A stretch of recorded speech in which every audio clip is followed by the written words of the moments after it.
Hello mga kamamshi, welcome back to my channel.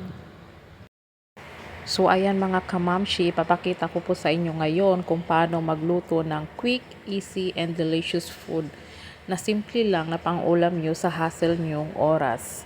Lalo na busy tayo sa ating trabaho sa araw-araw. So ayan, magugustuhan yan ng ating mga anak. So meron akong 3 itlog dito. Ito ay aking pagbabatihin ng maigi hanggang sa ito ay maging mix ng mabuti. So ayan po, nilagyan ko siya ng kukunting salt and kukunting bitchin. So ihalo nyo na po ito para ito ay maging ma-mix ng mabuti. Ayan, bati-bati lang po ng maigi hanggang sa ang itlog ay maging mixed together.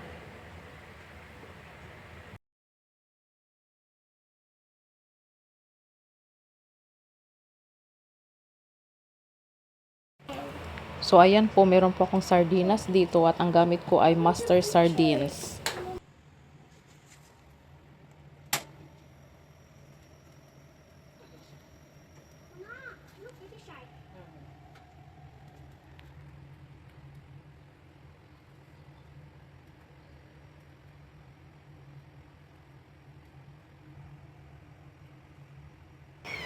Ayan po, tinouch ko yung kawali kung mainit na ba talaga siya, kung pwede na siyang lagyan ng mantika. Kailangan po kasi dry na dry at hot na hot po yung kawali natin para hindi magdikit-dikit yung pagluto. So ayan na po, nilagyan ko na siya ng oil kasi mainit na po yung kawali at dry na siya. So corn oil po yung gamit namin dito na mantika. So, painitin lang po natin yung mantika at ilalagay na po natin yung onion at sardinas.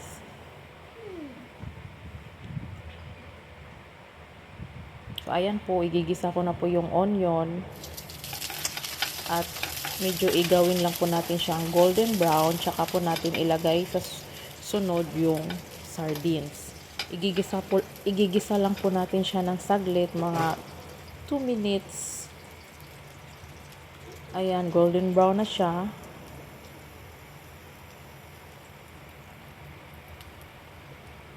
Haluin na lang nating mabuti at nilagay ko na po yung sardinas. So, igigisa po natin siya within 1 to 2 minutes.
Ayan mga kamamshi, nilagyan ko siya ng kukunting black pepper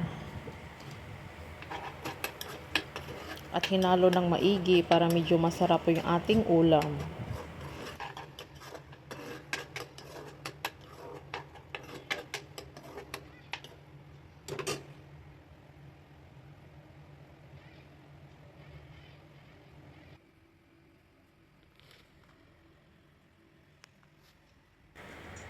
So ayun guys, nagustuhan siya ng aking anak, kaso lang medyo maanghang. Ubos ang ulam namin. Thank you. Thank you for watching guys. Bye.